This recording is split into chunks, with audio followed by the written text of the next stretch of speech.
اب رمضان المبارک کے ایام گزر جانے کے بعد حج کے ایام شروع ہو گئے ہیں۔ اللہ تبارک و تعالیٰ نے قرآن مجید کے 17ویں پارے میں ارشاد فرمایا،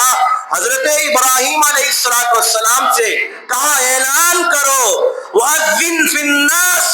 بِالْحَجِّ يَأْتُوكَ رِجَالًا وَعَلَى كُلِّ ضَامِرٍ يَأْتِينَ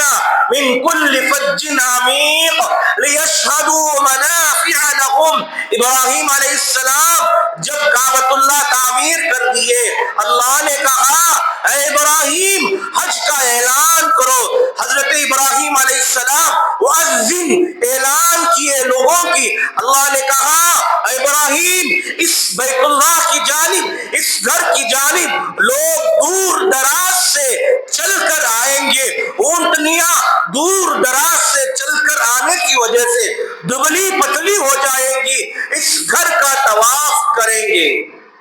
تاکہ وہ اللہ کے منافع سے فائدہ اٹھا سکے۔ اب بیت اللہ شریف کے، کعبۃ اللہ شریف کے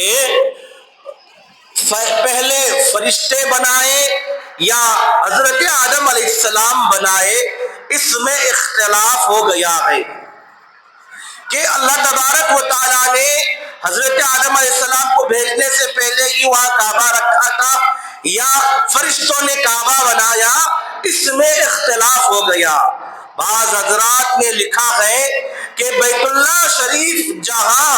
موجود ہے وہاں ایک پانی کا بلبلہ تھا، وہ پانی کے بلبلے سے زمین پھیلتی گئی اور پوری دنیا میں وہ زمین پھیلی۔ اب حضرت آدم علیہ السلام جب دنیا میں تشریف لے کر آئے، اللہ نے کہا اے آدم علیہ السلام میں تمہیں دنیا میں بھیجوں گا اور ساتھ میں میرا گھر لے کر جانا، جس طریقے سے تم میرے عرش کا طواف کرتے ہو اسی طریقے سے بیت اللہ شریف کا طواف کرنا، جس طریقے سے تم میرے عرش کے سامنے نماز پڑھتے ہو اسی طریقے سے بیت اللہ شریف کے سامنے تم نماز پڑھنا۔ حضرت آدم علیہ السلام آئے، بیت اللہ شریف لے کر آئے، دنیا چلتی گئی، نیک لوگ آباد تھے۔ حضرت نوح علیہ السلام کا زمانہ آیا، پھر پوری دنیا میں کفر و شرک میں مبتلا ہو گئے، سارے لوگ اللہ کو غصہ دلانے والے کام کرنے والے تھے۔ اللہ نے حضرت نوح علیہ السلام سے کہا کہ اے نوح کشتی بنانا، جو لوگ آپ کی بات کو مان لیے ان کو سوار کر لینا اور ان میں جو جاندار کی جو قسمیں ہیں ان میں سے ایک ایک نسل کو اپنے پاس لے لینا۔ غرض جب حضرت نوح علیہ السلام کی قوم پر اللہ کی طرف سے عذاب آیا، اس وقت اللہ تبارک و تعالیٰ نے بیت اللہ شریف کو صحیح سلامت آسمانوں پر اٹھا لیا۔ اب پھر جب حضرت ابراہیم علیہ السلام کا وجود میں آئے، جس کا تذکرہ قرآن مجید کے پہلے پارے میں ہے، وَإِذْ يَرْفَعُ إِبْرَاهِيمُ الْقَوَاعِدَ مِنَ الْبَيْتِ وَإِسْمَاعِيلُ رَبَّنَا تَقَبَّلْ مِنَّا إِنَّكَ أَنْتَ السَّمِيعُ الْعَلِيمُ۔ اللہ نے حضرت ابراہیم علیہ السلام اور حضرت اسماعیل علیہ السلام، خصوصاً حضرت ابراہیم علیہ السلام کو اللہ نے وہ جگہ کے نشان بتا دیے جہاں حضرت نوح علیہ السلام کی قوم پر عذاب آنے سے پہلے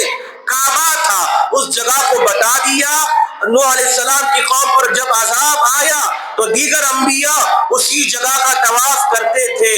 تو حضرت ابراہیم علیہ السلام اثر نو تعمیر کیے۔ اب جب تعمیر کر دیے حضرت ابراہیم علیہ السلام نے، اللہ نے کہا لوگوں میں اعلان کرو حج کا، وَأَذِّن فِي النَّاسِ بالحج۔ حضرت ابراہیم علیہ السلام نے کہا اے باری تعالیٰ میری آواز میں اتنی طاقت نہیں کہ میں آواز لگاؤں ساری قوم اس کو سن سکے۔ حضرت اللہ تبارک و تعالیٰ نے کہا اے ابراہیم آواز لگانا تمہارا کام ہے، کہنا تمہارا کام ہے، میری ذمہ داری ہے۔ حضرت ابراہیم علیہ السلام نے وَأَذِّن فِي النَّاسِ بِالْحَجِّ يَأْتُوكَ رِجَالًا وَعَلَىٰ كُلِّ ضَامِرٍ يَأْتِينَ مِن كُلِّ فَجٍّ عَمِيقٍ،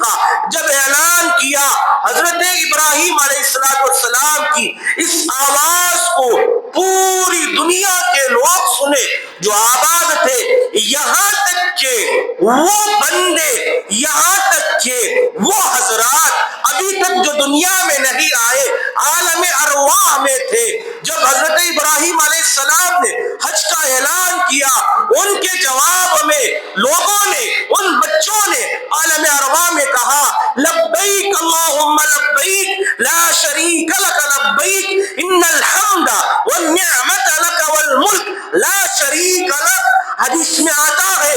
جو بندہ حضرت ابراہیم علیہ السلام کی آواز کو سن کر ایک مرتبہ لبیک کہا، وہ ایک مرتبہ حج کرے گا، جو دو بندہ دو مرتبہ کہا، وہ دو مرتبہ حج کرے گا، جتنی مرتبہ 10 مرتبہ 20 مرتبہ 100 مرتبہ جو بندہ کہا، وہ اتنی ہی مقدار میں حج ادا کرے گا۔ آج دیکھیے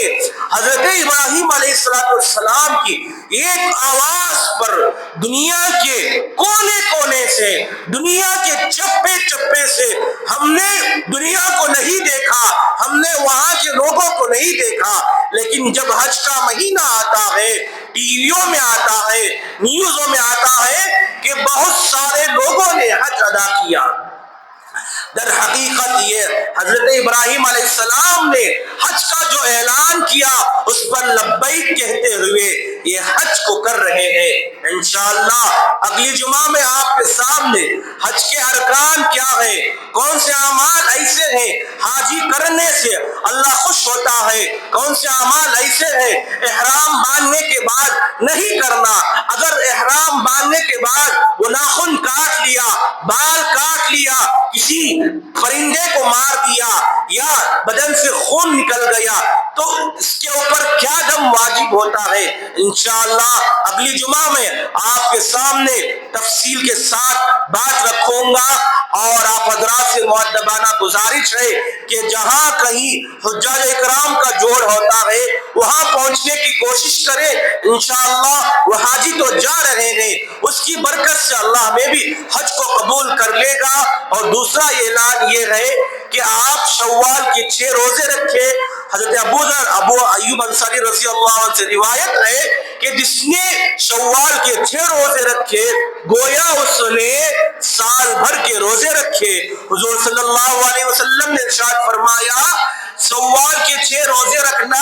گویا کہ ایک زمانے روزہ رکھنے کے برابر ہے، ایک سال کے روزے رکھنے کے برابر ہے۔ اس لیے حضرات آپ سے گزارش ہے کہ شوال کے 6 روزے رکھنے کی کوشش کریں۔ آمین وآخر الدعوانا الحمدللہ رب العالمین۔ جو حضرات سنت نہیں پڑھے وہ سنت پڑھ لیں۔